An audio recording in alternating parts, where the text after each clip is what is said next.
When I found Marietta, I didn't just find a place to go to college. I found so much more than that. I found friends.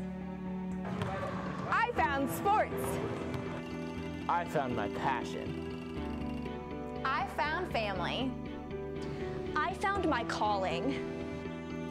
I found a place to call home. Discover what you can find at Marietta by visiting marietta.edu today.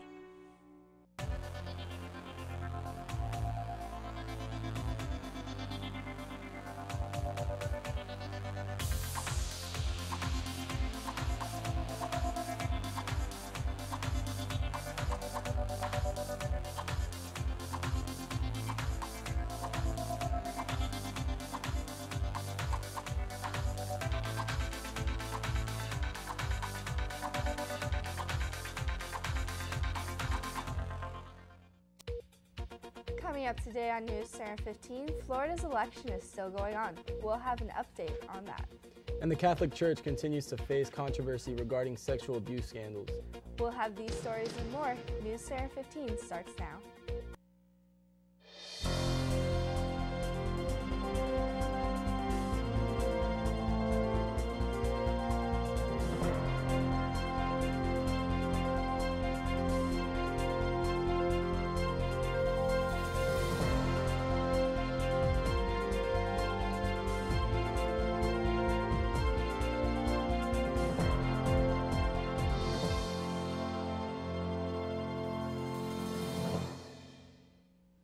Good afternoon and welcome to Tuesday's edition of NewsCenter 15. I'm Jessica Hill. And I'm Raimundo Pastor. Topping our news this afternoon. After Republicans, including President Donald Trump, made unsubstantiated accusations of illegal activity, a judge on Monday urged the warring sides in the Florida recount to ramp down the rhetoric, saying it eroded public confidence in the election for Senate and governor. The state's law enforcement arm and election monitors have found no evidence of wrongdoing, but lawyers for the Republican Party and the GOP candidates joined Trump in alleging that irregularities, unethical behavior, and fraud have taken place since the polls closed last week. An honest vote count is no longer possible in Florida, Trump declared Monday without elaborating. He demanded that election night's results, which showed Republicans leading based upon incomplete ballot counts, be used to determine the winner. He also implied that the new ballots are showing up out of nowhere by state law. However, a recount must be done. At the Vatican's insistence, U.S. Catholic bishops abruptly postponed plans Monday to vote on proposed new steps to address the clergy sex abuse crisis, rolling the church. Cardinal Daniel DiNardo of Galveston, Houston, the president of the U.S. Conference of Catholic Bishops, said he was told on the eve of the bishops' national meeting to delay action until after a Vatican-convened global meeting on sex abuse in February. The bishops are meeting through Wednesday in Baltimore and had been expected to consider several steps to combat abuse, including a new code of conduct for themselves and the creation of the special commission, including lay experts to review complaints against the bishops. I can't be certain, but I think I spotted some snow out there this morning. Here to provide a first look at the weather is Landon Santini. Well, you may not be able to be certain, Jessica, but I certainly am certain that I also saw snow this morning. Earlier this morning, we also had a little bit of rain over the last night, and that's kind of what led to the weather conditions we're going to be experiencing throughout most of the week and the cloudy conditions we're experiencing today. But for right now, let's talk about the here and now of today. Today, we're going to be experiencing mostly sunny conditions. Right now, it feels like about 32 degrees outside. The humidity is about 85%. That's a big reason we've got a lot of clouds out today. The barometric pressure is 30.22 inches of mercury. The winds today are going to be running around north-northwest at 3.5 miles per hour. And the dew point is 31 degrees Fahrenheit. And the UV rating is relatively low. That's a big reason it's going to be kind of hard to see outside. It's not blinding or anything, but it's enough of a problem that it's going to be difficult to see more than 10 miles ahead of you. So no danger there, no immediate danger there anyway. But as we get back later on in the newscast for the 5-day forecast, we'll talk a little bit about the fact that we're getting closer and closer to winter temperatures. More on that later. For now, back to you guys at the desk. Thank you, Landon. Michelle Obama visited her old Chicago high school and held a roundtable discussion with some 20 students who had been given excerpts from the former First Lady's new memoir. Monday's stop at Whitney M. Young Magnet High School comes a day before the release of her book, Becoming. She'll talk with Oprah Winfrey about the book at the United Center on Tuesday. The book describes Obama's upbringing on Chicago's South Side, as well as her time at Whitney Young and Princeton University. In excerpts the students received, Obama writes about straddling economic and social worlds as a child and young adult. Stan Lee, the creative dynamo who revolutionized the comic book and helped make billions for Hollywood by introducing human frailties and Marvel superheroes such as Spider-Man, the Fantastic Four, and Incredible Hulk, died Monday. He was 95. Lee was declared dead at Cedars-Sinai Medical Center in Los Angeles. According to Kirk Schenck, an attorney for Lee's daughter, J.C. Lee, as the top writer at Marvel Comics and later as its publisher, Lee was widely considered the architect of the contemporary comic book. He revived the industry in the 1960s by offering the costumes and action craved by younger readers, while insisting on sophisticated plots, college-level dialogue, satire, science fiction, even philosophy. Coming up next, a church in New Matamoros celebrates Veterans Day. Plus, we'll look at some upcoming local events. We'll be right back after this.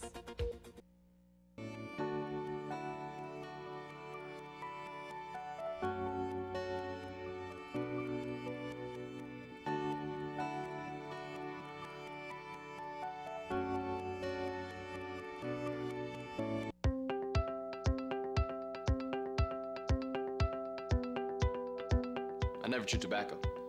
I don't drink much. Never smoked a cigarette in my life.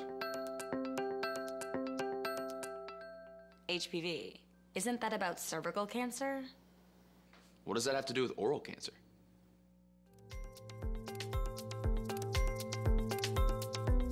HPV? Didn't know that.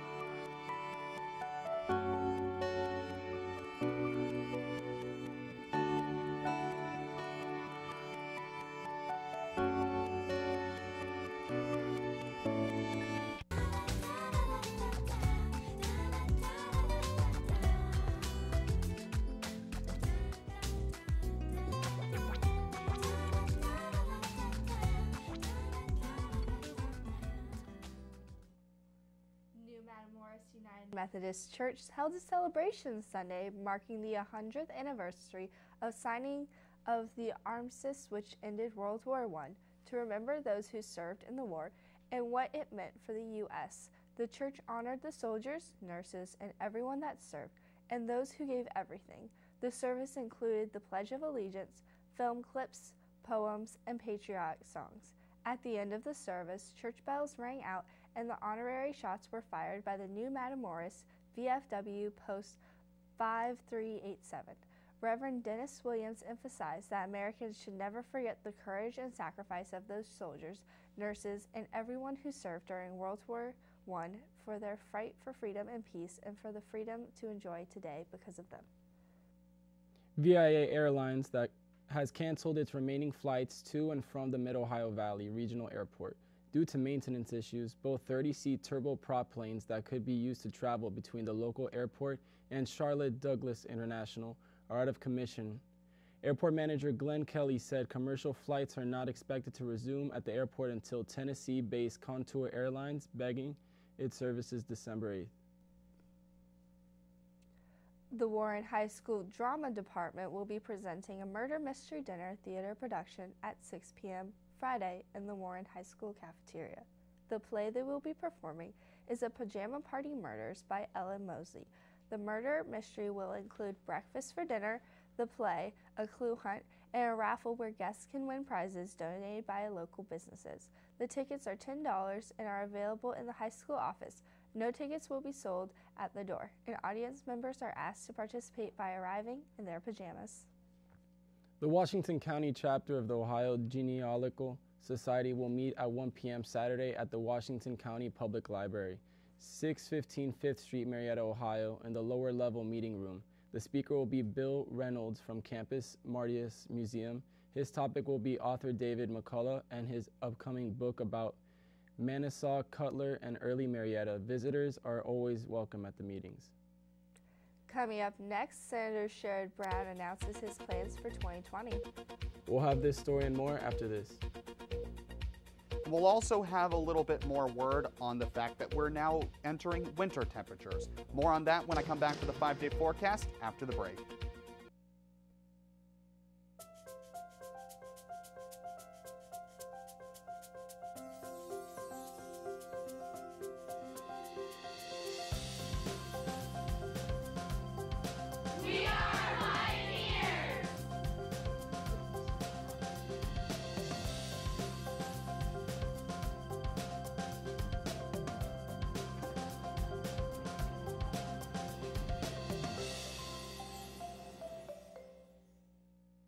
November is no... Lee Major, did you get your flu vaccine yet? Make that your mission for today. Did you say mission? Let's do this. With the flu season coming up, we all have to help protect ourselves by getting the flu vaccine. If you're over 65 like me, you gotta even be more careful. Look out! Our immune system may not be as strong as it used to be, so we have to do everything we can to keep the flu from catching up with us. Educating yourself about your flu vaccine options is important. It's also really easy. So ask about your vaccine options, because if you're a tough guy like me, you may need a tough vaccine. The flu can aggravate other conditions, so make it your mission to get the right flu shot for your age. Lee, is that you? Did you complete your mission? Oh, you mean the flu shot? No sweat.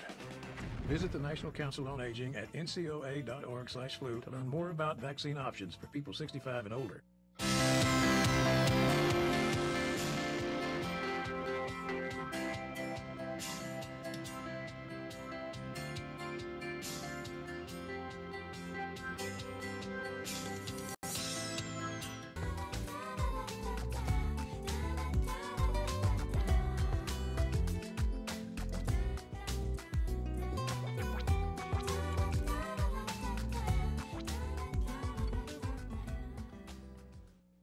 U.S. Senator Sherrod Brown said Monday he is considering a 2020 presidential run.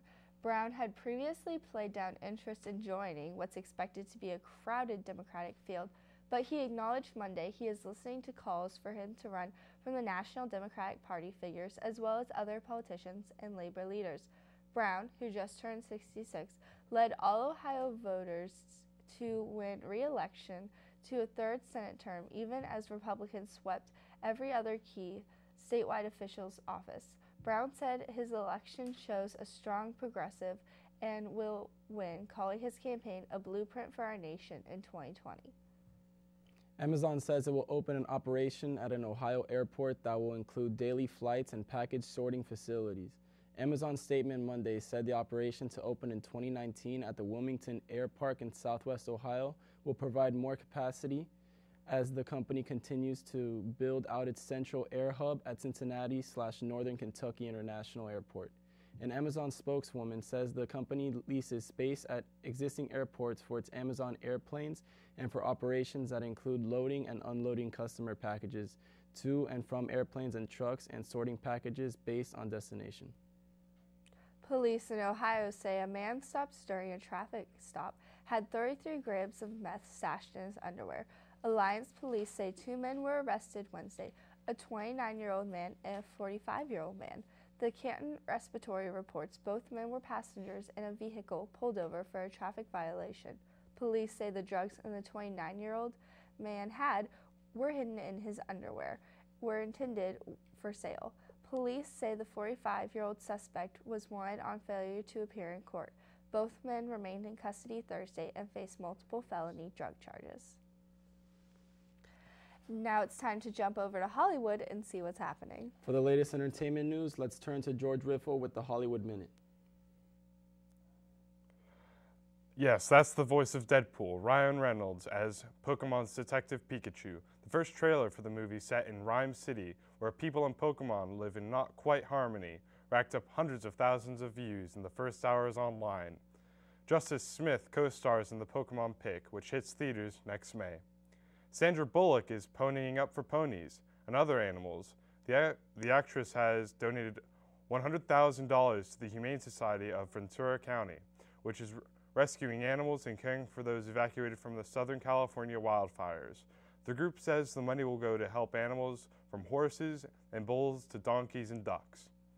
100 years after it ended, you can see the film of World War I that looks as if it happened yesterday.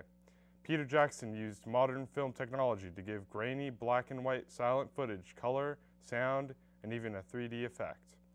The resulting film, They Shall Not Grow Old, is set to play selected U.S. theaters on Monday, December 17th, and Thursday, December 27th.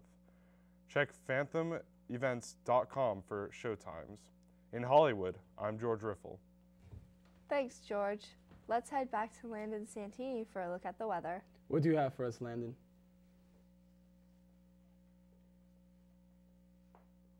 Well, what I have for you is the knowledge that, we are getting increasingly colder and colder in the temperatures outside as we get closer and closer to the end of the year. If you were outside at any point today, you may have noticed that it's kind of wet outside because we've had an abundance of rain and a little bit of light snow flurries here and there.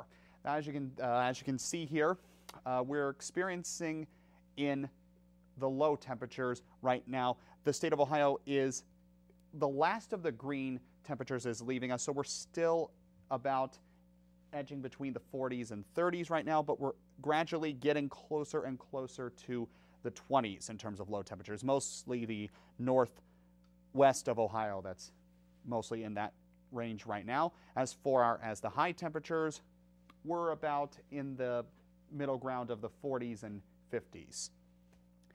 Now, as I mentioned throughout the show so far, that we've had an abundance of precipitation this morning, and as you can see here, most of it is still lingering around throughout today and will be for the rest of the day, but it's going to be leaving us gradually, and we're going to be getting a break from that throughout the rest of the week. And it's going to be edging in through a good chunk of Pennsylvania and West Virginia. So it'll be mostly their problem throughout the rest of the week. As for the state of Ohio, our lovely community of Marietta, let's take a look at the 5-day forecast to see how the rest of our week will pan out. And as you can see, we'll be getting a bit of a break from the rain. And for the majority of the week, we're going to be experiencing cloudy conditions. Tuesday, we'll experience a high of 39 and a low of 24. And as we edge through along the week, it'll stay consistently within that area of the 30s for both high and low temperatures. And we'll get a little bit of slight snow flurries on Thursday. And as we get into the work week, we'll start to warm up slightly, not a lot, but enough to be noticeable, with highs in the 40s and lows in the edging between the 20s and the 30s.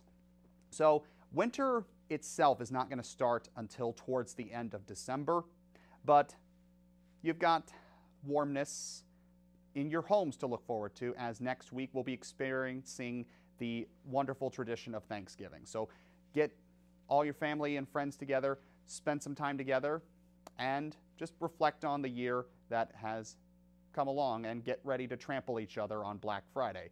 That's enough for now. I'll see you at the end of the newscast. So for now, back to you guys at the desk.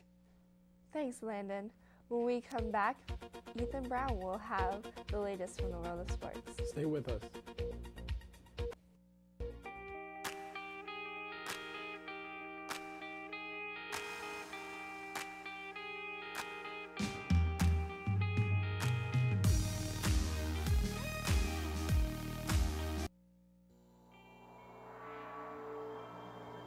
Cancer may be tough,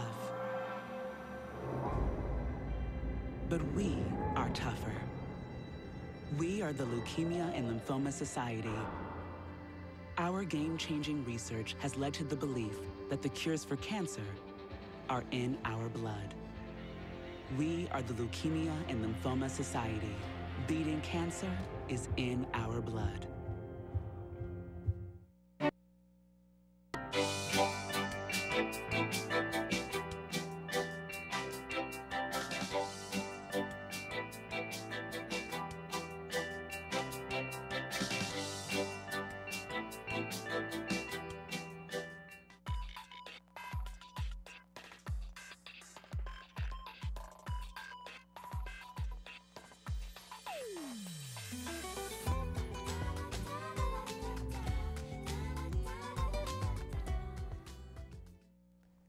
And now we're back with Ethan Brown for a look at sports. What's the down, Brown? Well, let's start with some awards in the MLB. The 2018 winners of MLB's Rookie of the Year award have been announced. Los Angeles Angels two-way star Shohei Ohtani has been voted American League Rookie of the Year after becoming the first player since Babe Ruth with 10 homers and 4 pitching wins in the same season. He beat Yankees rookies Gleyber Torres and Miguel Andujar. Meanwhile, Atlanta outfielder Ronald Acuna Jr. was an overwhelming pick for the National League honor, easily beating Nationals outfielder Juan Soto and Dodgers pitcher Walker Buehler. Moving on to the NFL, the Bengals fired defensive coordinator Terrell Austin on Monday, a day after a 51-14 loss to the Saints that ranks among the worst in franchise history. New Orleans scored on every possession except the last one when it took a knee while in the field goal range during its route at Paul Brown Stadium. The fading Bengals, now at a 5-4 record, fired a coordinator in midstream for the second season in a row. Now it's up to head coach Marvin Lewis to get hands-on and try to fix the mess while filling in 2 roles at once. Duke has supplanted Kansas atop the new AP Top 25 poll after a dominating win against Kentucky, giving the Blue Devils its record number appearances at number 1. The Blue Devils jumped from 4th to 1st in Monday's first regular season poll. That allowed Duke to set a record with its 135th week at number 1, breaking a tie with UCLA for most all-time. Duke claimed 48 of 65 first-place votes after beating then number 2 Kentucky by 34 points in their opener. It was impressive enough to bump the preseason number 1 Jayhawks, who fell to number 2 despite a quality win of their own against then number 10 Michigan State. Gonzaga was 3rd, followed by Virginia and Tennessee to round out the top 5. And finally, going to the NHL and attorneys for retired players have reached a tentative settlement worth roughly $19 million in the biggest lawsuit brought against the league over concussions and other head injuries as part of the settlement. The NHL does not acknowledge any liability for any of the players' claims. The lawsuit, consolidated in federal court in Minnesota and by far the largest facing the league, involves more than 100 former players who accuse the NHL of failing to better prevent head trauma or warn players of risks while promoting violent play that led to their injuries. That's all I have in the world of sports. Back to you guys at the desk. Thank you, Ethan. Joining us now at the desk is Landon for a last look at the weather. Is it cold out there? Oh, definitely. It's edging closer and closer towards winter temperatures. It's about somewhere between the 30s and 20s outside right now. We had a bit of precipitation earlier this morning in the form of rain and snow, but we're going to get a bit of a break from that throughout the rest of the week except for Thursday. But as we get closer to the weekend, we're going to marginally warm up a little bit. I say warm up because it's only going to be to the 40s. But yeah, if last week wasn't sweater weather like you said constantly throughout the last week, it definitely is now.